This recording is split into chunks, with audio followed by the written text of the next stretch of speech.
हरे कृष्ण प्रभु जी। हरे कृष्ण। आवाज आ रही है? थोड़ा सा मेरा गला जी बैठा प्रभु जी। हुआ है। ओके, शुरू करते हैं। ओम ज्ञानतिमिरान्धस्य ज्ञानञ्जनशलाकया चक्षुरुन्मिलितं येन तस्मै श्रीगुरवे नमः। श्रीचैतन्यमनोभीष्टं स्थापितं येन भूतले स्वयं रूपा कदा मह्यं ददाति स्वपदान्तिकम्। वन्देऽहं श्रीगुरो श्रीयुतपदकमलं श्रीगुरून् वैष्णवांश्च श्रीरूपं साग्रजातं सहगण रघुनाथान्वितं तं सजीवं सावधूतं सहितं कृष्ण चैतन्य देवं श्री राधा कृष्ण पादान सहगण ललिता श्री विशाखावतांश्च नमो विष्णुपादाय कृष्ण पृष्ठाय भूतले श्रीमते भक्ति वेदांत स्वामिन इति नामिने। नमस्ते सारस्वते देवे गौरवाणी प्रचारिणे निर्विशेष शून्यवादी पाश्चात्य देशतारिणे। हे कृष्ण करुणा सिंधु दीनबंधो जगतपते गोपेशा गोपिका कांत राधा कांत नमस्तुते।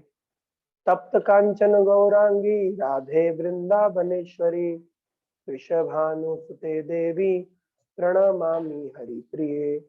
वाञ्छाकल्पतरुभ्यश्च कृपा सिन्धुभैव च पतितानां पावनेभ्यो वैष्णवेभ्यो नमो नमः।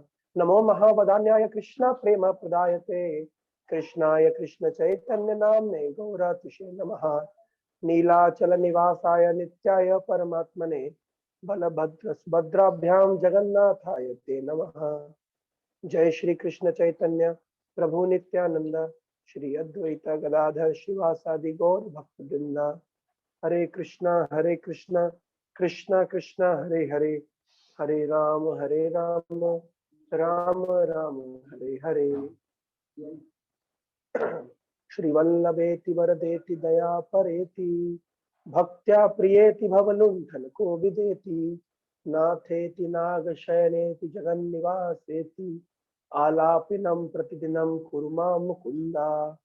जयतु देवो देवकी नन्दनोऽयं जयतु कृष्णो वृष्णीवं सह प्रदीपः। जयतु मेघश्यामल कोमलांगो जयतु पृथ्वी भारनाश मुकुंदा। मुकुंदा मूर्धन प्रणिपत्तयाचे भवन्तमेकं यन्तमर्थम् अविस्मृत त्वच चरणारविन्दयो भवे भवे मे अस्तु भवत्प्रसादात् नाहं वन्दे तव चरणयोर्द्वन्द्वम् अद्वन्द्वहेतो कुम्भीपाकं गुरुमपि हरे नारकेनापनेतुं रम्य राम मृदुतनुलतानन्दनेनापिरन्तुं भावे भावे हृदभवने भावयन् भवन्तम्। हरे कृष्ण। तो आज आप सभी का हार्दिक स्वागत है। आज के इस सत्र में हम लोग भगवद गीता के दूसरे अध्याय के 12 नंबर श्लोक से पढ़ रहे थे। न त्वेवहं जातु नासं न त्वं नेमे जनाधिपः न चैव न भविष्यामः सर्वे वयम् अतः परम्। भगवान कृष्ण अर्जुन को कह रहे हैं कि ऐसा कोई समय नहीं था कि मैं नहीं था, ना ही ऐसा कोई समय था कि तुम नहीं थे, और ना ही कोई ऐसा समय था कि राजा लोग नहीं थे, और ना ही भविष्य में ऐसा कभी होगा। सर्वे वयम् अतः परम्। तो पिछली कक्षा में हमने सुना था कि जो मुक्ति की धारणा होती है वो क्या होती है, विभिन्न प्रकार से पॉजिटिव लिबरेशन, नेगेटिव लिबरेशन। हमने सुना था नेगेटिव लिबरेशन है सायोज्य और पॉजिटिव लिबरेशन है सामीप्य, सालोक्य, साष्ठी, सारूप्य। और हमने ये भी सुना था कि भगवान के भक्त किसी भी प्रकार की मुक्ति की आकांक्षा नहीं करते। दीयमानम न गृह्णन्ति, भगवान उसको देना भी चाहे तो भक्त लोग मुक्ति की आकांक्षा नहीं करते। जो मैंने अभी मुकुंद माला स्तोत्र के कुछ श्लोक पढ़े उसमें बारंबार बताया जा रहा है ना हम वंदे तब चरणयोर द्वंद्वम अद्वंद हेतु। हे भगवान, हम आपके चरणों की वंदना इसलिए नहीं करते क्योंकि हमें अद्वंद हेतु मतलब भौतिक जगत जिसमें हम रहते हैं, मेटेरियल वर्ल्ड, इसको कहते हैं द्वैत का जगत, द्वंद का जगत। यहाँ पे सब कॉम्प्लीमेंट्री है, दिन रात, सुबह शाम, सर्दी गर्मी, पुरुष स्त्री, अच्छा बुरा, मान अपमान, सुख दुख इत्यादि। तो इसको कहते हैं द्वंद, ड्युअलिटी। लेकिन अद्वंद मतलब जो आध्यात्मिक जगत उसको अद्वंद कहा जाता है, जहाँ पे ड्युअलिटी एग्जिस्ट नहीं करती है। तो यानी आध्यात्मिक जगत को अद्वंद कहा जाता है। और अद्वंद शब्द का एक और अर्थ होता है जिसको मुक्तिकामी लोग मुक्ति मानते हैं, इस संसार से मुक्ति, जन्म मृत्यु के चक्र से मुक्ति। क्योंकि इस जगत में जन्म मृत्यु का चक्र चलता रहता है, लेकिन आध्यात्मिक जगत में जन्म और मृत्यु नहीं होता है। तो महाराज कुलशेखर मुकुंदमाला स्तोत्र की प्रार्थना में कह रहे हैं, ना हम बंदे तव चरणयोर द्वंदम अद्वंद हेतु, कि हे भगवान, मैं आपके दो चरणों की वंदना अद्वंद हेतु, अद्वंद को प्राप्त करने के लिए नहीं कर रहा हूँ। यानी मैं आपके चरणों की उपासना मुक्ति को प्राप्त करने के लिए नहीं कर रहा हूँ, मैं आपके चरणों की उपासना जन्म मृत्यु के चक्र से छूटने के लिए नहीं कर रहा हूँ। बहुत इंपॉर्टेंट कॉन्सेप्ट यहाँ पे आ रहा है। सामान्यतः अध्यात्मवादियों का मत होता है कि हम क्यों भक्ति कर रहे हैं, हम कुछ क्यों योग कर रहे हैं, हम क्यों ध्यान कर रहे हैं, कि हमें संसार के चक्र से छूटना है, या हमें जन्म मृत्यु जरा व्याधि के चक्र से छूटना है। लेकिन शुद्ध भक्त की अभिलाषा नहीं होती है। शुद्ध भक्त का मत होता है कि भावे भावे हृदय भवने भावेयम भवंतम, भले ही मेरा बारंबार जन्म होता रहे, लेकिन हमेशा मेरे हृदय में आपकी भावना बनी रहे। ना हम बंदे तव चरणयोर द्वंदम अद्वंद हेतु, हे भगवान, मैं आपके चरणों की उपासना मुक्ति को प्राप्त करने के लिए नहीं कर रहा। इस तरह से कितने हजारों हजारों स्त्रोतों में और स्तुतियों में इस प्रकार की बात की गई है। हम कार्तिक महीने में दामोदर अष्टकम गाते हैं, उसमें बोलते हैं, वरम देव मोक्षम न मोक्षम वधिम वा न चान्यम वृणेहम वरिसदपिहा, वरम देव मोक्षम न मोक्षम वधिम वा। भगवान, आप मोक्ष देने के, मुक्ति देने के, यानी जन्म मृत्यु के चक्र से व्यक्ति को बाहर करने के लिए योग्य है, कोई भी आप दे सकते हैं, लेकिन मैं इस कामना के साथ आपके पास नहीं आ रहा हूँ। इस तरीके से दामोदर अष्टकम में 2 बार ये बात आई, ना मोक्ष ग्रहों में स्थित दामोदर रहेगा, हे दामोदर, मैं आपके पास मोक्ष की आकांक्षा से नहीं आ रहा हूँ। तो शुद्ध भक्त कभी भी मुक्ति कामी नहीं होता। ऐसा चैतन्य चरितामृत में कहा गया है कि सिद्धि कामी, मुक्ति कामी, भुक्ति कामी, मुक्ति कामी, सिद्धि कामी, सकल ही अशांत या अशांत है, कृष्ण भक्त निष्काम अतैव शांत। लेकिन कृष्ण भक्ति इस प्रकार की कोई कामना नहीं है। तो प्रश्न उठता है कि क्या भक्त मुक्ति का आकांक्षा नहीं करता? भगवद गीता के 7वें अध्याय के आखिरी श्लोक में कहा गया है, जरा मरण मोक्षाय माम आश्रित्य यतन्ति ते ब्रह्म विदुत।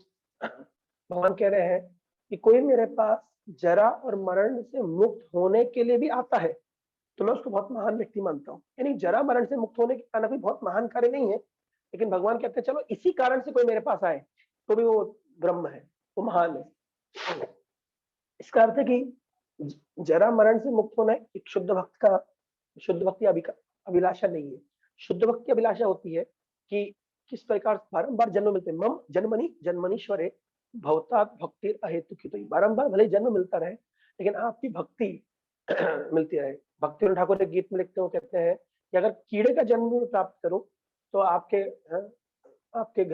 भक्तों के घर में कीड़ा बनूं, आपका दास बना रहूं, लेकिन अगर बहिर्मुख ब्रह्मा बनने का भी अवसर मिले तो मुझे ऐसे ब्रह्मा की पोस्ट की कोई अभिलाषा नहीं है, आकांक्षा नहीं है। इस प्रकार से शुद्ध भक्त का ये मंतव्य होता है। तो वही बात कपिल देव कह रहे हैं, मानव ना गृणंती। इसी तरीके से बिल्वामंगल ठाकुर गीत में कहते हैं, एक प्रार्थना में कहते हैं कि जो मुक्ति देवी है वो शुद्ध भक्तों के घर के दरवाजे के सामने हाथ जोड़ के खड़ी रहती है कि आप हमें सेवा करने का अवसर दीजिए। इसका अर्थ क्या है कि भक्त लोग मुक्ति की अभिलाषा नहीं रखते, क्योंकि उनको भक्ति से इतना आनंद मिल रहा है, भगवान की सेवा करने में इतना रस मिल रहा है कि उनके लिए जो मोक्ष का सुख है वो बहुत तुच्छ हो जाता है। इस तरीके से ध्रुव महाराज प्रार्थना में बोल रहे हैं कि कि भगवान आपकी कथा श्रवण, आपकी कथा सुनने से जो रस मिल रहा है, कथा अमृत पान करने से, तो उसके सामने जो ब्रह्म आनंद है, ब्रह्म सुख है, मुक्ति का सुख है, या निराकार ब्रह्म में जो व्यक्ति विलीन हो जाता है उसका जो सुख है, आपकी कथा सुनने के सामने वो कुछ भी नहीं है। तो फिर सांसारिक वस्तु का सुख के विषय में तो कहना ही क्या। तो वास्तविक, जैसे मैंने कई बार बताया कि भगवत गीता हमें आनंद प्राप्त करने के लिए डिस्करेज नहीं करती है, अभी तो बताती है there are higher standards of happiness available. जिस स्तर की सुख हम भोग रहे हैं उससे बेटर कुछ अवेलेबल है। किस तरह का सुख भगवान बोल रहे हैं कि जिसको प्राप्त करने को यम लब्ध्वा चापरम लाभम मन्यते नाधिकम ततः। जिसको प्राप्त करने के बाद बाकी सब कुछ प्राप्त करना तुच्छ लगता है।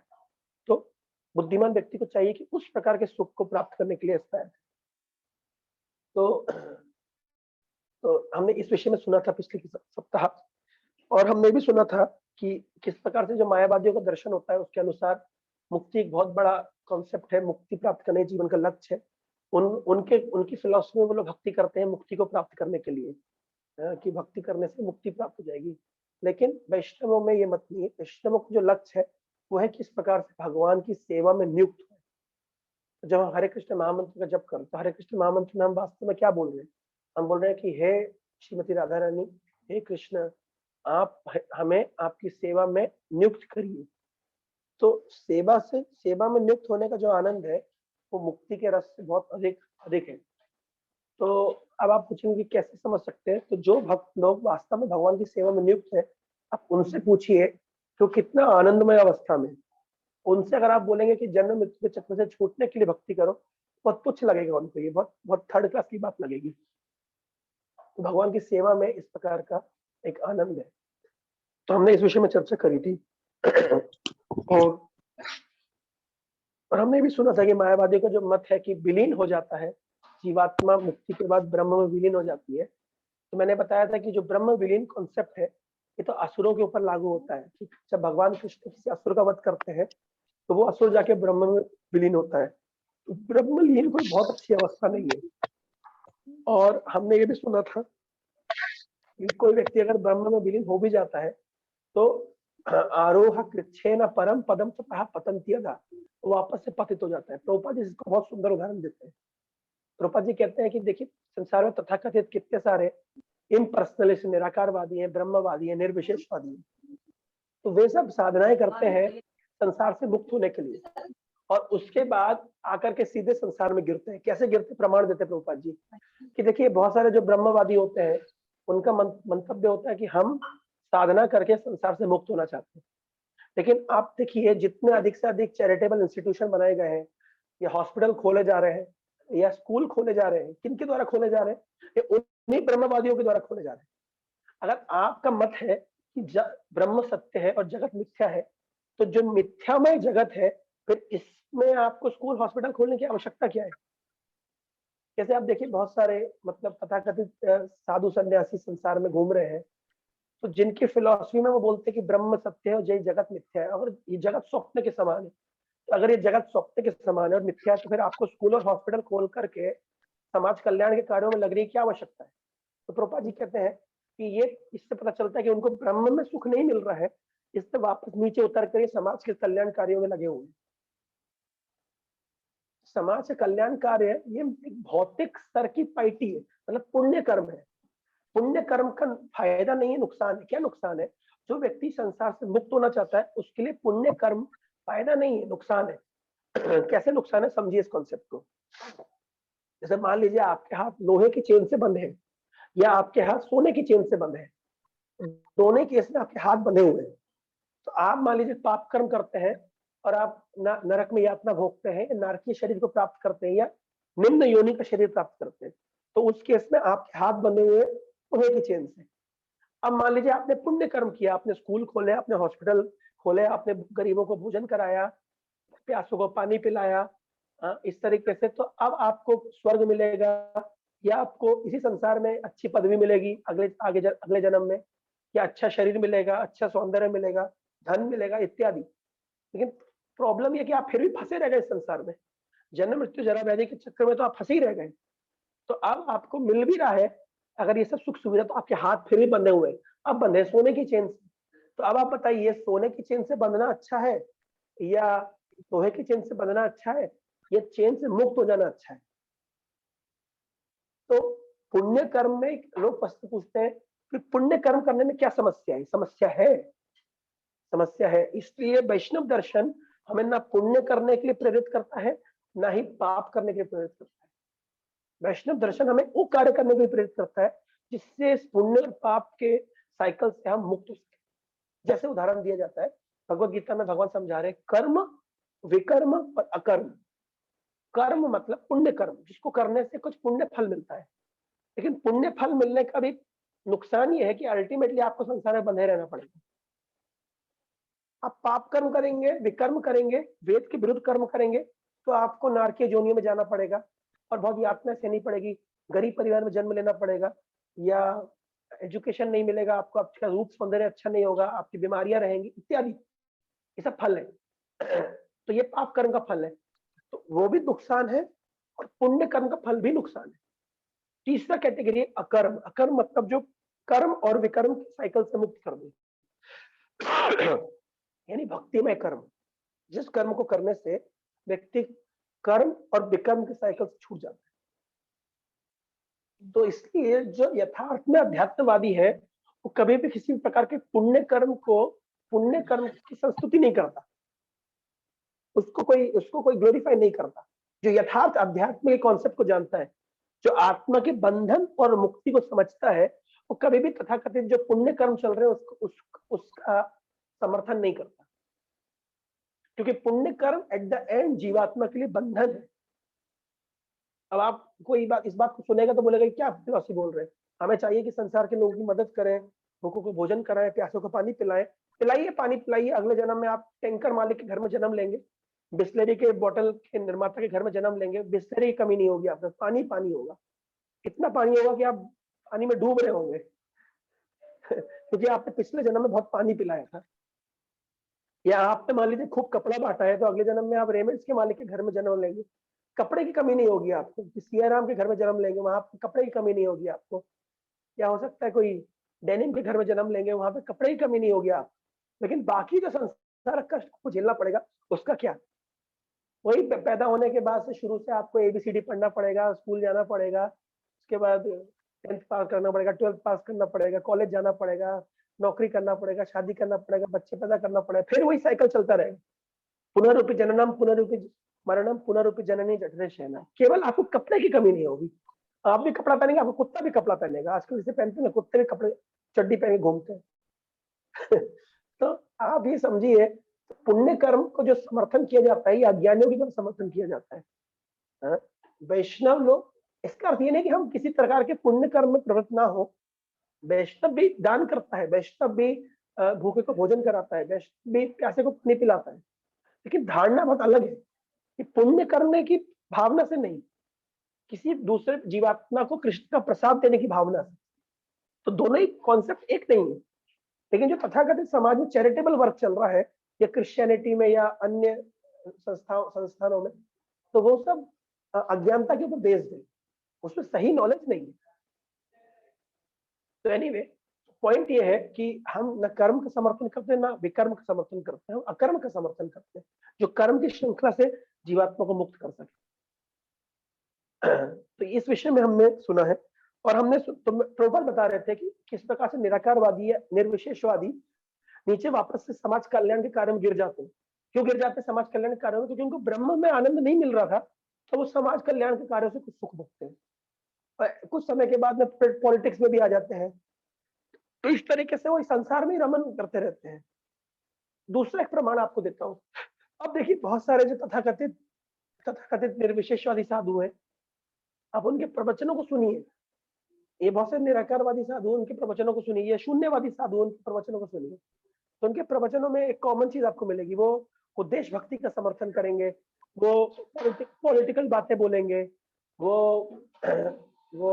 मतलब इस तरह की बात करेंगे जिसमें आध्यात्मिक स्पिरिचुअल सब्सटेंस है ही नहीं। क्यों? क्योंकि उनके पास कंटेंट ही कुछ नहीं, क्योंकि उनको ब्रह्म में सुख तो मिल ही नहीं रहा, स्पिरिचुअल रियलिटी में सुख मिल ही नहीं रहा, आध्यात्म में सुख मिल ही नहीं रहा, तो भौतिक वस्तु को वो आध्यात्मिक समझ रहे हैं। ये हमारा एक बहुत बड़ा भ्रम है, हम भौतिक वस्तु को आध्यात्मिक समझते हैं। जैसे देशभक्ति, ये भौतिक वस्तु है, कंप्लीटली मैटेरियल, इसको हम बहुत आध्यात्मिक करके दिखाते हैं। नमस्ते सदा वत्सले मातृभूमे त्वया हिंदू भूमे सुखो वर्धितो हम। भगवान कृष्ण उद्धव को कह रहे हैं भगवत श्रीमद भागवतम में, यस्य आत्म बुद्धि गुणपित धातु के स्वधिक कलत्रादिषु भौम इज्यधि तीर्थ बुद्धि सलिले न करिचित जनेषु अभिगेषु सएव गोखरा।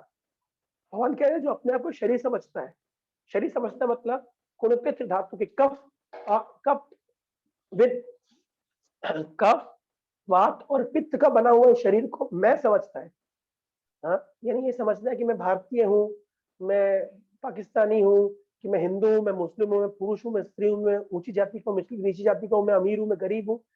तो ये सब जो अपने आप में शरीर का मांस का टुकड़ा समझता है, इससे आत्म बुद्धि कुणपे त्रिधातु के जो अपने आप की स्त्री धातु कफ, वात और पित्त का थैला समझता है। हाँ, तो भगवान कृष्ण उद्धव के वो गधा है, सा एव गोखर स्वधि कलत्रादिशु भौम यद्यदि, मतलब जो अपने परिवार को बहुत पूजनीय और बहुत महान समझता है, या जो अपनी भूमि को बहुत पूजनीय समझता है, या बहुत जो जो तीर्थ के स्थान को केवल तीर्थ को केवल स्नान करने का स्थान समझता है, इस प्रकार की बुद्धि रखने वाला व्यक्ति गधे के समान। क्यों बोला तीर्थ को जो केवल नहाने का स्थान समझता है? क्योंकि देखिए बहुत सारे लोग तीर्थ में जाते हैं, क्या करने जाते हैं? हम जाएंगे गंगा में स्नान करेंगे, यमुना में स्नान करेंगे, कि हम प्रवास क्षेत्र में जाकर के समुद्र में स्नान करेंगे, स्नान करने से हमारे पाप धुल जाएगा। लेकिन जब वापस आते हैं तो वही पाप करने की प्रवृत्ति बनी रहती है। जैसे गधा बोझ ढो करके जाता है, पहले जमाने में लोग गधे के ऊपर सामान लाद करके तीर्थ यात्रा पे जाते थे, तो लोग तीर्थ यात्रा करके जाते थे, तो गधा था वो बोझ ढोते हुए तीर्थ पे जाता था, और सेम वही गधा बोझ ढोते हुए तीर्थ से वापस आता था। गधे की चेतना में कोई अंतर नहीं आया। तो जो व्यक्ति तीर्थ में जाते हैं, केवल स्नान करते, थोड़ा आंखों का दर्शन करते, इधर देखते उधर देखते हैं, घूम फिर करके मस्ती मार करके खा पी करके आ जाते हैं, भगवान कृष्ण कह रहे गधे के समान है। क्यों? क्योंकि तीर्थ में जाकर के अगर साधु संग नहीं किया, भगवान ने कथा नहीं सुनी, हृदय का शुद्धिकरण नहीं हुआ, तीर्थ जाने का क्या फायदा?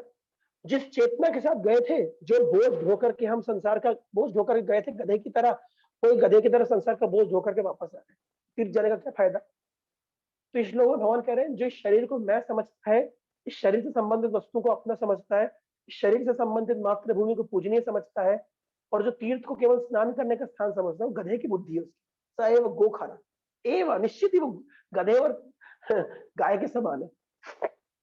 जब पहली बार मैंने श्लोक को सुना था, पढ़ा था, भगवत गीता प्रभुपाद जी कोट किए, तो मैं तो बड़ा आश्चर्यचकित हुआ, प्रभुपाद जी ऐसे कैसे बोल सकते हैं कि जो देशभक्त, तो देश सेवा को, जो देश सेवक है या जो राष्ट्र भक्त है, भगवान कह रहे हैं उसको गधा है।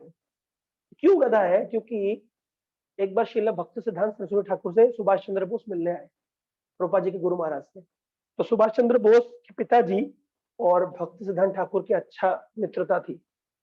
जैसे कि आप लोग जानते हैं सुभाष चंद्र बोस और प्रभुपाद जी एक ही कॉलेज में पढ़े हुए हैं। तो सुभाष चंद्र बोस के पिताजी जानकीनाथ बोस और भक्ति सिद्धांत ठाकुर बहुत अच्छे फ्रेंड्स थे, और उनका आना जाना एक दूसरे घर में लगा रहता था। तो तो सुभाष चंद्र बोस एक बार आए भक्ति सिद्धांत ठाकुर को बोलने के लिए कि आपके मठ में बहुत सारे युवा हैं और हमें इंडियन नेशनल आर्मी बनाना है, तो आप उन युवाओं को हमारी सेना में भेज दीजिए। तो भक्ति सिद्धांत ठाकुर उस समय उनके कॉन्सेप्ट को क्लियर करते हैं, बोलते हैं तुम किससे आजाद कराना चाहते हो देश को? हाँ, अंग्रेजों से, लेकिन वास्तविक हम बद्ध हैं, आत्मा शरीर के अंदर बद्ध है। वास्तविक आजादी अंग्रेजों से या भारतीयों से या मुगलों से, ये आजादी आजादी नहीं है। वास्तविक आजादी है जीवात्मा इस भौतिक बंधन से जो बद्ध है, उससे आजादी। और फिर भक्तिनाथ ठाकुर ने समझाया सुभाष चंद्र बोस को कि आज आप अंग्रेजों के अगेंस्ट में लड़ाई कर रहे हैं, और आप मान लीजिए इस चेतना में आपके शरीर छोड़ देते हैं, आपकी मृत्यु हो जाती है, तो अगला जन्म आप जाके ब्रिटेन में लेंगे, इंग्लैंड में लेंगे, और वहां पे आप जन्म लेंगे, फिर आप उस तरीके से सोचेंगे। तो सुभाष चंद्र बोस ने इसको एक्सेप्ट किया, इसको एडमिट किया। एक बुक है सुभाष चंद्र बोस की बायोग्राफी में, उसमें बात कोटेड है। उन्होंने एक्सेप्ट किया शीला भक्तिसिंह ठाकुर जो आप बोल रहे हैं वो बात सही है, लेकिन दुर्भाग्य से मैं इस मिशन में, इस मूवमेंट में बहुत आगे तक आ चुका हूँ। आप सबको पता होगा ये उस समय की घटना है जब सुभाष चंद्र बोस इंडियन नेशनल कांग्रेस से बहुत प्रसिद्ध हो चुके थे, और महात्मा गांधी के इक्वलेंट इनकी प्रसिद्धि हो गई थी। ये कह लीजिए महात्मा गांधी से अधिक प्रसिद्धि फैल चुकी। तो उस समय उनके लिए संभव नहीं था तो इंडियन नेशनल जो इंडियन इंडिपेंडेंस मूवमेंट को छोड़ करके इस तरीके से सिद्धांत सरस्वती के प्रवचनों को पूरी तरीके से अंगीकार करना, लेकिन एटलीस्ट उन्होंने इस बात का समर्थन किया और इस बात को अप्रिशिएट किया। तो वास्तव में बात यह है कि आज हम बहुत अपने को भारतीय कह करके या किसी एक जात का बता करके, एक धर्म का बता करके बहुत बूस्ट करते हैं, लेकिन हमारी रियल आइडेंटिटी नहीं है। आप आज इतनी अज्ञानता फैली हुई है संसार में कि आजकल लोग इस तरीके का गेरुआ, आप देखे होंगे जो हिजाब केस हुआ कर्नाटका में, तो उसके बाद में कुछ हिंदू लड़के, ये सब तथाकथित पॉलिटिकल पार्टीज के कार्यकर्ता रहे होंगे, वो हिंदू लड़के इस तरीके से लाल कपड़ा को अपने शर्ट में से डाल करके आ रहे हैं और वो बोल रहे हैं कि अगर वो लोग बुर्का पहन के आएंगे तो हम भी गेरुआ पहन के आएंगे। मेरा कहना है कि गेरुआ पहनना तो फिर ऐसा पूरा फुल पहनो, केवल इतना डालने से क्या होगा? आपको जब गेरुआ डाल पहनना ही है फुल पहन लीजिए ना, केवल ये डालने से क्या होगा? फिर वो कह रहे हैं कि अगर अगर तुम लोग कुरान के हिसाब से चलोगे तो हम गीता के हिसाब से चलेंगे। तो किसने मना किया? चलो ना गीता के हिसाब से, स्वागत है आपका। और क्या गीता के सिद्धांत को जानते? गीता का पहला सिद्धांत है हम शरीर नियम आत्मा है। ये सिद्धांत पे गीता आधारित है। गीता का पहला शिक्षा है कि हम हिंदू नहीं है, ये पहली शिक्षा है। जब तक व्यक्ति इस शिक्षा के प्रति जिसका अंडरस्टैंडिंग नहीं होगा, वो क्या गीता समझेगा?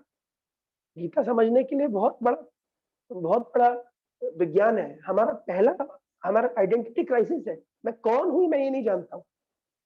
फिर मैं जो हूँ, मैं क्या हूँ मैं ये नहीं जानता हूँ, तो मेरा कर्तव्य कैसे मैं जानूंगा? इसको कहते हैं कर्तव्य विमूढ़। किम कर्तव्य विमूढ़, मेरा क्या कर्तव्य मैं कैसे जानूं जब मैं ये नहीं जानता मैं हूँ कौन? भाई आप किसी कंपनी में आप नौकरी करने पहुंचे, आप यही नहीं जानते कि आप किस पोस्ट में हैं, आपकी क्या पोस्ट है, आप उस कंपनी के मैनेजर हैं कि आप उस कंपनी के क्लर्क है कि उस कंपनी के सीईओ हैं, आप हैं कौन? तो जब तक आपकी पोस्ट का ज्ञान नहीं होगा, जब तक आपको ये ज्ञान नहीं होगा कि आपकी रियल आइडेंटिटी क्या है, उस कंपनी के साथ संबंध क्या है, तब तक आप कर्तव्य क्या नहीं जानेंगे। तो कर्तव्य जानना बहुत महत्वपूर्ण है, लेकिन उससे पहले सिद्धांत, अपने अपनी आइडेंटिटी जानना महत्वपूर्ण है, अपने संबंध जानना बहुत महत्वपूर्ण है। तो भगवत गीता पहले अपने संबंध को क्लियर करती है कि मैं हूं कौन, उसके बाद फिर प्रश्न उठेगा मेरा कर्तव्य क्या है। अब जो लोग ये नहीं जानते कि मैं हूं कौन और वो गीता का प्रचार प्रसार कर रहे हैं, तो क्या प्रचार कर रहे हैं, उनको क्या ज्ञान है? मैं इस बारे में बार बार बोलता हूँ कि एक बार इस तरीके से यहाँ पे पुरी के शंकराचार्य जी ने बहुत इस्कॉन के अगेंस्ट में, बहुत सारी वीडियोस अवेलेबल है इंटरनेट पे, बहुत अगेंस्ट अगेंस्ट में बात करी। उनका कहना है कि इस्कॉन वाले विदेशियों को भक्त बना रहे हैं, विदेशियों को उपनयन जनेऊ दे करके ब्राह्मण बना रहे हैं, इस तरीके से हम नहीं मानते हैं, और बहुत सारी बातें करी। लेकिन ये सब बात शास्त्र संगत है क्या? विदेशी क्या और भारतीय क्या? हम सब इस जगत में विदेशी है। हमारा वास्तविक संबंध है वो आध्यात्मिक जगत के साथ। हम चाहे भारत में हो, अमेरिका में हो, हम विदेशी ही हैं इस संसार में, क्योंकि हमारी रियल आइडेंटिटी आत्मा का संबंध कृष्ण के साथ है। ममेव अंशो जीवलोके जीवभूता सनातना, हम कृष्ण के अंश है, ये हमारी रियल आइडेंटिटी है। हम सनातन अंश है, अनादिकाल से हम कृष्ण के अंश है। लेकिन कृष्ण के साथ हमारा विच्छेद हो गया है, हम कृष्ण को भूल गए हैं। तो हम तो इस जगत में वैसी फॉरेनर है, वैसी एलियन है, वैसी हम इस जगत के नहीं है। तो क्या हम यहाँ पे आने के बाद भी हिंदू मुस्लिम इत्यादि इस तरीके से ये कर रहे हैं, विभाजन कर रहे हैं? दूसरा कॉन्सेप्ट समझिए कि कॉन्सेप्ट समझिए कि आप देखिए जो इस्लामिक ट्रेडिशंस में क्या होता है, या हम देखते हैं जो ऐसा जैसा कि हमको दिखाया जा रहा है, ये जैसा है भी कि हमने देखा, इतिहास प्रमाणित करता है कि बहुत सारे जो इस्लामिक रूलर्स हुए बहुत क्रूर हुए, और उनका कोई सिद्धांत है किस तरीके से पूरे भारत से हिंदुओं को मुसलमान बना दें इत्यादि। ये सब कॉन्सेप्ट एक्चुअली भगवत गीता के 17वें अध्याय बता रहे हैं भगवान। एक होता है सत्वगुण में धर्म, एक होता है रजोगुण में धर्म, और एक होता है तमोगुण में धर्म। सत्वगुण का धर्म क्या होता है? ज्ञान पर आधारित होता है।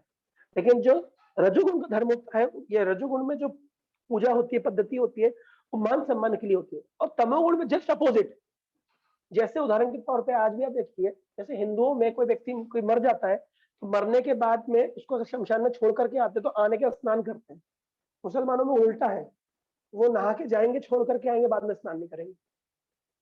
वो जस्ट अपोजिट है। जैसे हिंदुओं में मूछें रखी जाती है, दाढ़ी काटी जाती है, दाढ़ी रखी जाती है, मूछें काट दी जाती है, तो जस्ट अपोजिट चलते हैं। जहाँ गाय की पूजा होनी चाहिए तो वो गाय को मारते हैं। तो आप बोलेंगे वो तो उनका धर्म है, कुछ भी कर सकते हैं। नहीं, भगवत गीता भगवान बताते हैं ये तमोगुण का धर्म है। जो धर्म अज्ञान पर आधारित है, जो धर्म हिंसा पर आधारित है, जो धर्म का में सही कॉन्सेप्चुअल कोई अंडरस्टैंडिंग नहीं है, वो धर्म तामसिक है। अब आप बोलेंगे तो आपका हिंदू शास्त्र कह रहा है। नहीं, भगवत गीता में कहीं नहीं लिखा कि हिंदू शास्त्र है। जो व्यक्ति बुद्धिमान है, जो विवेकी है, वो पढ़ेगा, वो समझेगा। और इसलिए भक्ति वेदांता बुक ट्रस्ट दुनिया का सबसे बड़ा स्पिरिचुअल बुक्स का ट्रस्ट है। भक्ति वेदांता बुक ट्रस्ट की रिपोर्ट कहती है कि भगवत गीता का प्रचार प्रसार हिंदी, इंग्लिश इत्यादि भाषाओं के अलावा अगर सबसे तेजी से हो रहा है तो अरेबिक और उर्दू भाषाओं में हो रहा है। इसका अर्थ है कि पाकिस्तान, अफगानिस्तान, ईरान, इराक और मिडिल ईस्ट के देशों में भगवत गीता का प्रचार प्रसार इतनी तेजी से बढ़ रहा है जिसका कोई तोड़ नहीं, मतलब बोलना चाहिए कोई बाउंड्री नहीं है, अनचेक बढ़ता चला जा रहा है। क्यों? क्योंकि वास्तव में ये प्रचार प्रसार रुकेगा नहीं। चैतन्य महाप्रभु, हमारे हमारे मित्र हैं दीना वत्सल प्रभु, उन्होंने हमारे गुरु महाराज से प्रश्न पूछा था कि अगर इस तरीके से मुसलमानों की आबादी बढ़ती रहेगी और इस तरीके से अगर हिंसा बढ़ती रहेगी हिंदुओं के अगेंस्ट में, तो कैसे भगवत गीता का प्रचार प्रसार बढ़ेगा? तो हमारे गुरु महाराज बहुत सुंदर उत्तर दिए। गुरु महाराज बोले, चैतन्य महाप्रभु कब अवतरित हुए थे? चैतन्य महाप्रभु उस समय अवतरित हुए थे जब पूरी भारत भूमि में मुगलों का शासन था। और आप सबको आश्चर्य होगा कि सभी भगवत भक्तों का जो भक्ति पीरियड, भक्ति एरा, गोल्डन एरा ऑफ भक्ति पीरियड कब प्रचारित हुआ? उस समय जब मुगलों का शासन था। बंगाल में चैतन्य महाप्रभु, पंजाब में गुरु नानक, मध्य प्रदेश में मध्य भाग में तुलसीदास जी, ब्रज में सूरदास जी, बिल्वा मंगल ठाकुर, दक्षिण में बहुत सारे भक्तों का प्रकट्य हुआ, तुकाराम जी का प्रकट हुआ, एकनाथ जी का प्रकट्य हुआ। ये सब उस एरा में प्रकट्य हुआ जिस समय मुगलों का शासन था भारत। तो क्या उसके प्रचार प्रसार रुक गया? कभी नहीं रुका, बढ़ता गया। चैतन्य महाप्रभु की भविष्यवाणी है, पृथ्वी अच्छे जल नगर आदि ग्राम सर्वत्र प्रचार हुई बे मोरला। ये कृष्ण भावना में आंदोलन कभी रुकेगा नहीं, चाहे कितना भी विरोध आए। उल्टा जितना, जब गंगा प्रवाहित होती है तो जितना अधिक विरोध आता है, गंगा का प्रभाव उतना ही बढ़ जाता है। आज जितना अधिक विरोध बढ़ रहा है उतने ही तेजी से प्रचार हो रहा है। आज तथाकथित जो नास्तिकवाद का जितना प्रचार हो रहा है उतनी स्पीड में कृष्ण भावना में प्रचार हो रहा है। क्यों? ये भगवान की विशेष आयोजन है। हम समझ सकते भगवान की तो इसलिए हमको उस सब चीज में चेतना नहीं लगानी चाहिए कि हिंदुओं की संख्या घट रही है, मुसलमानों की संख्या बढ़ रही है या इस तरीके से धर्म बढ़ेगा। आप हिंदू मुस्लिम छोड़िए, आप कृष्ण भक्ति करिए और आप कृष्ण भक्ति का प्रचार प्रसार करिए। हम देख रहे कितने तथाकथित हिंदू भक्ति कर रहे हैं, कितने हिंदू जो भगवान का नाम जप कर रहे हैं, कितने हिंदू जो भगवद गीता पढ़ रहे हैं। और चलिए जितने पढ़ रहे हैं उसमें कितने लोग समझ रहे हैं? मनुष्य नाम सहस्त्रेषु, हजार में से प्रभुपाद जी के कई शिष्य हैं जो मुस्लिम संप्रदाय से आते हैं, मुस्लिम धर्म से आते हैं, जिन्होंने प्रभुपाद जी से दीक्षा ली है। मैं बता रहा था कुछ समय पहले, माधवानंद प्रभु एक क्लास दे रहे थे, मुझे एग्जैक्टली उस देश का नाम नहीं पता, तो वहां पे एक स्त्री बुर्का पहन करके माधवानंद प्रभु की क्लास अटेंड करने आती थी, क्योंकि उनके धर्म में बुर्का पहनना अनिवार्य है या जो भी ट्रेडिशन में, और वो ओपनली नहीं बता सकती कि मैं कृष्णा कॉन्शियसनेस प्रैक्टिस कर रही हूँ, लेकिन वो इंटरनली वो चुपचाप भगवान का नाम जप करती थी। ऐसे कई भारत में, मुझे ध्यान है लास्ट ईयर जब हम कोविड से पहले मायापुर गए थे, तो परम पूज्य गोपाल कृष्ण महाराज के जो सेक्रेटरी हैं अजय गौरांग प्रभु से मेरी मुलाकात हुई। तो उसमें जस्ट मुलाकात हुई, मैंने कहा प्रभु जी आप कहाँ जा रहे हैं? तो बोले पाकिस्तान से लगभग 50 डिवोटीज आ रहे हैं मायापुर दर्शन करने के लिए, तो मैं उनको रिसीव करने जा रहा हूँ। तो मैं बड़ा आश्चर्य, मेरे साथ कुछ स्टूडेंट्स थे, सब लोग आश्चर्यचकित, अच्छा पाकिस्तान से डिवोटीज आ रहे हैं? कृष्ण भक्ति का प्रचार प्रसार रुकेगा नहीं। हमें चाहिए कि हम अपने स्तर पर प्रचार प्रसार कार्यों को बढ़ाएं। हमें चाहिए कि हमारे जितने आसपास के मित्र हैं, जितने सगे संबंधी है, बंधुजन है, उनको हम कृष्ण भावनामृत से अवगत कराएं। ये टेंशन छोड़ने की भविष्य में क्या होगा, वर्तमान में क्या होगा जरूरी है। और देखिए, हमें भविष्य में की चिंता करने की आवश्यकता नहीं है। हमें वर्तमान में अपने भजन को ठीक इस तरीके से सुचारू करना है कि एट द एंड हम कृष्ण का स्मरण करें, कृष्ण के पास वापस जा सके। क्योंकि कलयुग अगर जिस तेजी से बढ़ रहा है, अगर हम कलयुग में मान लीजिए 2000 साल के बाद में आएंगे तो हमें उतनी सुलभता से इस्कॉन के भक्तों का संग नहीं मिलेगा, और 10,000 साल के बाद अगर आएंगे तो इस्कॉन ही नहीं मिलेगा। ये इस्कॉन आंदोलन 10,000 सालों के लिए। तो इसलिए हम, और मान लीजिए आप स्वर्ग चले गए पुण्य करके, और स्वर्ग में गए, आपने वहां पे स्वर्ग में कुछ समय बिताया, तो स्वर्ग का कुछ समय पृथ्वी के हजारों साल बीत जाते हैं। तो हजारों सालों के बाद जब आप पृथ्वी पर वापस लौटेंगे और कलयुग इतना घोर भीषण हो चुका होगा, तब आप कैसे भक्ति करेंगे?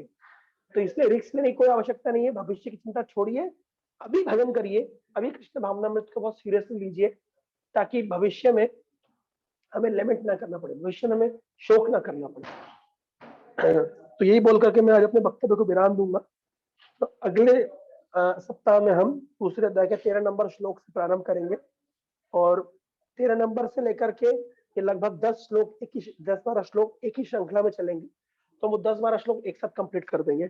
इसमें आत्मा के कैरेक्टरिस्टिक्स का वर्णन है, जिसको हम डिटेल में अगले सप्ताह से सुनेंगे। तो अगर किसी के मन में कोई जिज्ञासा है, कोई क्वेरी है, कोई कमेंट है, किसी भी प्रकार का रिफ्लेक्शन अगर आप शेयर करना चाहते हैं तो आप सभी का हाथ।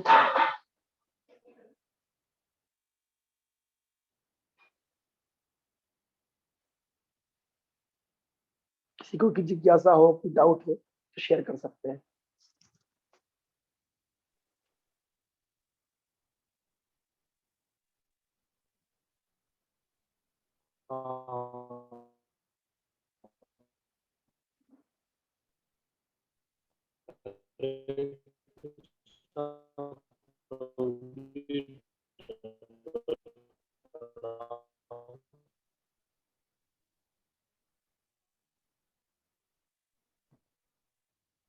अभिषेक को मुझे आपकी आवाज नहीं आ रही है। हरे कृष्ण। हाँ अभी आप प्रभु जी वीडियो आवाज बंद आ रही है? हाँ वीडियो बंद कर दीजिए। तो यस बताइए। हाँ हरे कृष्ण प्रभु जी, अभी आ रही है आवाज? हाँ आवाज आ रही है, बताइए। प्रभु जी ये मतलब इस्कॉन के वक्त क्या पॉलिटिक्स में भी पार्ट लेते हैं? हाँ पॉलिटिक्स में ले सकते हैं, क्यों नहीं।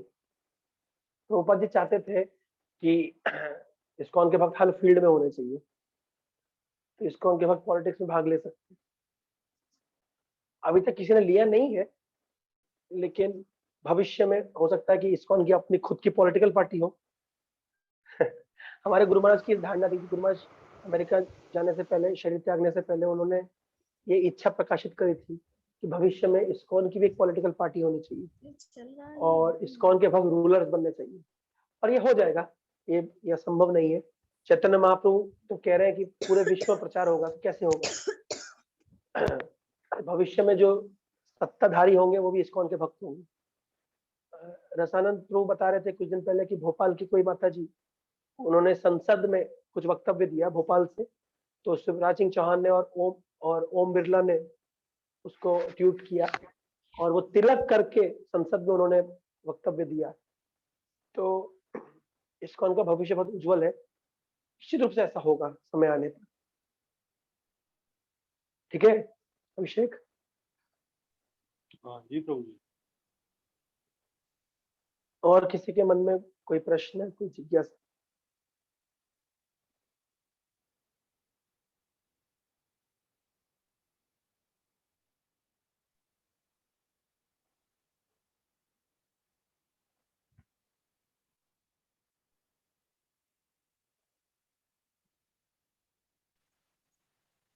हरे कृष्ण प्रभु जी, धन्यवाद प्रणाम प्रभु जी। हरे कृष्ण बताइए। प्रभु जी मेरा एक क्वेश्चन है। हाँ आप बोल रहे थे कि भगवान से यही प्रार्थना कीजिए जो सेवा करना चाहिए, हर जन्म में सेवा करना चाहिए, मुक्ति का आशा छोड़ दीजिए। प्रभु जी मुक्ति का आशा छोड़ दीजिए मतलब बार बार आएंगे तो हम माया के कवल से रह के भटक जाएंगे, फिर भी मतलब जो पाप करना पड़ेगा, मतलब सेवा करेगा फिर भी वो मतलब कुछ भी गलत से हो जाएगा तो उससे माफी नहीं चाहिए। मतलब मैं सुना हो कोई वैष्णव से थोड़ा बहुत मतलब सुई धागा से कुछ गलत होगा ना, वो भी माफ नहीं है, फिर भी और एक बार आपको कष्ट ठीक सहना है पड़ेगा। ठीक है। आपके प्रश्न के 2-3 पॉइंट्स है जिसको मैं समझाना चाहूंगा। पहला तो हाँ यह बात सच है कि शुद्ध भक्त कभी भी मुक्ति की आकांक्षा नहीं रखते हैं, लेकिन हमें भगवान के धाम में जाने की आकांक्षा होनी चाहिए, क्योंकि भगवान से मिलने की आकांक्षा एक भक्त की बहुत तीव्र इच्छा है। वृत्तासुर एक प्रार्थना में कह रहे हैं, अजात पक्षा एव मातरम खगः तन्यम यथा वत्सरः शुधार्थ प्रियम प्रियेवा विषितम विषण्णम मनो अरविंदाक्षते त्वाम। इस श्लोक में वृत्तासुर कह रहे हैं अजात पक्षा इव मातरम खगः, कि जिस पक्षी के अभी अभी पंख नहीं उगे हैं, जिस पक्षी के पंख नहीं उगे, तो वो क्या करती, घोंसले में अपनी माँ का इंतजार करती कि माँ आएगी और चोंच से दाना उस पक्षी के मुंह में डालेगी। अजात पक्षा इव मातरम खगः। दूसरा उदाहरण देते हैं स्तन्यम यथा वत्सरः शुद्धार्थ। जो वत्स है, जो बछड़ा है, हमेशा अपनी माँ की आकांक्षा करते रहता है कब मेरी माँ आएगी और कब मुझे दूध पिलाएगी। और तीसरा उदाहरण दे रहे हैं प्रियम प्रियेवा विषितम विषण्णम। जिस प्रकार से जब नव विवाहिता जो स्त्री होती है वो अपने पति को याद करती रहती है, पति के विषय में याद करती रहती है कि कब मेरे पतिदेव वापस आएंगे अपना कार्य करके और मैं उनके साथ उनका संग करूंगी, उसकी आकांक्षा रहती है। तो तीनों ही प्रार्थना में एक भक्त की अभिलाषा का बल। इस प्रकार से भगवान ने आपके दिदिक्षते, आपसे मिलने की मेरी उत्कंठा है, अभिलाषा है। तो इस चीज में इसमें क्या है कि तीन अलग अलग श्रेणियों बात करी गई। पहले बताया गया अजात पक्षा एवं मातरम खगः। पक्षी को माँ उतनी इंपॉर्टेंट नहीं लगती जितना वो दाना इंपॉर्टेंट लगता है। जो वत्स है, जो बछड़ा है, उसके लिए माँ भी महत्वपूर्ण है, दूध भी महत्वपूर्ण है। लेकिन जो नव विवाहिता स्त्री है, वो उसका पति उसके लिए क्या लेकर के आएगा ये उसके लिए महत्वपूर्ण नहीं, उसका पति उसके लिए महत्वपूर्ण। तो वृत्तासुर इस तरह बोल रहे हैं कि वो दिन आएगा कि भगवान मैं आपको उसी तरीके से आपसे मिलने की मैं आकांक्षा करूंगा, आपसे मिलूंगा। तो इसका अर्थ यह कि एक भक्त के अंदर भगवान से मिलने की, भगवान को गले लगाने की, भगवान का दर्शन करने की अभिलाषा होती है। तो इसका अर्थ है कि भगवान के धाम में जाने की उत्कंठा अच्छी उत्कंठा है, गलत नहीं है। ये गलत नहीं है। राधेश्याम प्रभु बोलते हैं अपने एक लेक्चर में कि एटलीस्ट हमारे स्तर पे तो ये बहुत इंपॉर्टेंट है कि हम भगवान के धाम में जाने के लिए प्रयास करें। इसलिए प्रभुपाद जी अपने हर प्रवचन में कहते हैं go back home back to God, go back home back to God. तो ये उत्कंठा अच्छी उत्कंठा है। हाँ, लेकिन एट द सेम टाइम शुद्ध भक्त को भगवान अपने धाम में बुलाए या उनको किसी भी स्थान में रख के उनसे सेवा ले, भगवान की इच्छा है। और दूसरा बात, भगवान के भक्त कभी पाप के द्वारा, मतलब पाप कर्म के द्वारा आच्छादित नहीं होते, मतलब पाप के द्वारा इन्फ्लुएंस नहीं होते। भगवान के भक्त कभी पाप नहीं करते। उनसे तथाकथित अगर कोई पाप हो भी जाए तो वो फिर भी शुद्ध बने रहते। ये बात श्रीमद् भागवतम में लिखी, क्योंकि भगवान उनके हृदय में बैठ करके उनको शुद्ध कर देते हैं। अगर अनजाने में भक्त से कोई पाप हो भी जाए तो ये जो बात है ना कि सुई के नोक के बराबर ही पाप हो जाए तो सजा भुगतनी पड़ेगी, ये भक्तों के ऊपर लागू नहीं होता। पहाड़ जितना पाप भी अगर भक्त से हो जाए भगवान उसको क्षमा कर देते। इसका अर्थ ये नहीं कि हमको लाइसेंस मिल गया पाप करने का, लेकिन भगवान क्षमा कर देते। ध्यान रखिए, अपी चेत सुदुराचारो भजते माम अनन्य भाग। देखिए मुस्लिम फिलोसफी में इस तरह होता है कि थोड़ा भी पाप हो जाएगा तो आपको कष्ट भोगना पड़ेगा, नरक में जाना पड़ेगा। या क्रिश्चियनिटी में इस तरह होता है, या हिंदू धर्म में भी इस तरह कर्मकांडी लोग बताते हैं पाप हो गया तो आप पाप का प्रायश्चित कर लो, नहीं तो आपको नरक में जाना पड़ेगा। लेकिन भक्ति इन सबसे बहुत ऊपर है। भक्ति के विषय में कहा गया है, श्रीमद् भागवतम पढ़िए 6 स्कंद में बोल रहे हैं कि अगर धुन्वंती कार्त्य निहारी व भास्करा, एता बोल रहे हैं कि वासुदेव भक्ति श्लोक मुझे ध्यान नहीं आ रहा कि उसमें पहले लाइन में बोल रहे हैं कि कोई व्यक्ति अगर भगवान वासुदेव की भक्ति में लगा हुआ है तो वासुदेव परायणा अग धुन्वंती कार्त्य निहारी व भास्करा, तो उसका पाप उस तरह से चला जाता है जैसे सूर्य उदय होने से पहले, सूर्य आने से पहले प्रकाश आके अंधकार को भगा देता है। तो अभी भक्ति उदित नहीं हुई है, भक्ति की केवल आभास है, उससे पाप दूर भाग जाता है। तो भक्त कैसे पाप कर सकता है? तो आपके 2 प्रश्न का मैं उत्तर दे रहा हूं। पहला प्रश्न कि एक भक्त की उत्कंठा होती है भगवान के जाने की, एक भक्त की उत्कंठा होती है भगवान से मिलने की, सत्य है। और दूसरा, भक्त कभी पाप नहीं करता। पाप तो उससे इतना दूर, जैसे सूर्य के प्रकाशित होने से पहले अंधकार दूर चला जाता है, तो भक्ति शुरू होने से पहले पाप भाग जाता है। हम ताली बजाएंगे तो पेड़ से क्या होता है, पक्षी भाग जाते हैं। तो उसी तरीके से भक्त भक्ति में लगने से पहले पाप उच्छेदित हो जाता है, तो कभी भक्त पाप नहीं कर सकता। तो ये जो कॉन्सेप्ट है कि भक्त पाप करता है, ये कर्मकांडियों का विचार है। इस विचार से ऊपर उठना चाहिए। भगवान हमसे प्रेम करते हैं, भगवान हमको थोड़ा थोड़ा पाप कर दिया, कुछ बुरा कर दिया गलत, उसको पनिशमेंट मिलेगी, ऐसा नहीं है। इस तरह की धारणा से ऊपर उठिए। भक्त कभी भी इस तरह की छोटी धारणा में नहीं रहता, भक्त बहुत ऊंची धारणा में रहता है। ठीक है रमन? जी प्रभु जी। तो बहुत उच्च स्तर पे सोचिए, है ना। ये इसलिए प्रभुपाद जी के ग्रंथों को ध्यान से पढ़िए, प्रभुपाद जी के प्रवचनों को सुनिए, है ना। बिना जब तक आप केवल जप करने से भक्ति नहीं होगी, क्योंकि हम उस स्तर पे नहीं कि हम जप पे हमारा कोई फेथ नहीं है। इसलिए प्रभुपाद जी के ग्रंथों को बहुत ध्यान से पढ़िए। ऐसा कोई दिन नहीं बीतना चाहिए कि जिस दिन आपने भगवत गीता नहीं पढ़ी हो। हर दिन पढ़िए, भले ही 10 मिनट पढ़िए, 5 मिनट पढ़िए, 2 पेज पढ़िए, लेकिन नियमित रूप से पढ़ते रहिए। ठीक है।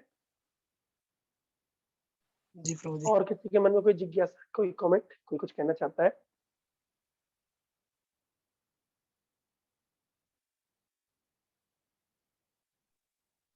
हाँ, हरे कृष्णा प्रभु जी। एक प्रश्न हरे और है कृष्ण, मेरा।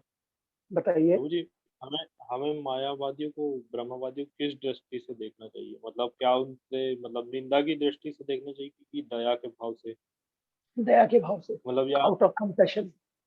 हमें उनके सिद्धांत का खंडन करना चाहिए, लेकिन व्यक्तिगत तौर पर क्योंकि मायावादी आपको मिल जाए तो उसको प्रणाम करना चाहिए। उसको सम्मान करना चाहिए। हम चीटी का भी सम्मान करते हैं, तो फिर मायावादी का क्या? एक बार एक प्रभुपाद जी के लीलामृत में आता है कि एक भक्त था, उसने देखा एक मायावादी सन्यासी को देखा। तो मायावादी सन्यासी को देख प्रभुपाद इस मायावादी, तो प्रभुपाद कहते गो एंड ऑफर ओबेसेंसेस। वो सन्यासी है, भले ही वो मायावादी पर है तो सन्यासी, उसको प्रणाम करो। हमें सम्मान करना चाहिए जीव मात्र का, सभी जीवों का सम्मान करना चाहिए, लेकिन उस सिद्धांत में संतुष्ट नहीं होना चाहिए। तो सिद्धांत खंडन करने की बात आए तो काट के रख देना चाहिए। हम प्रभुपाद जी के अनुयायी हैं, हम एक बहुत प्रामाणिक परंपरा में, हम इधर उधर का फालतू सिद्धांत स्वीकार नहीं करेंगे। सिद्धांत की जब बात आती है हम सबको काट देंगे, पूरा अपने सिद्धांत पे हम दृढ़ प्रतिज्ञ रहेंगे, लेकिन व्यक्तिगत तौर पे हम सबका सम्मान करते हैं, चाहे वो कोई भी क्यों ना हो। और मायावादियों में विशेष हमको विशेष रूप से उनका हमको कंपैशन दिखाना चाहिए कि गलत फिलॉसफी में बेचारे फंस गए, तो उनको हम अगर संभव हो तो उनको निकालने का प्रयास भी करना चाहिए। नहीं भी निकले तो कम से कम सम्मान की दृष्टि से उनको देखना चाहिए। ठीक है अभिषेक प्रभु? हाँ जी प्रभु जी, स्पष्ट हो गया। ओके, और कोई कुछ कहना चाहता है? मैं हो गया है।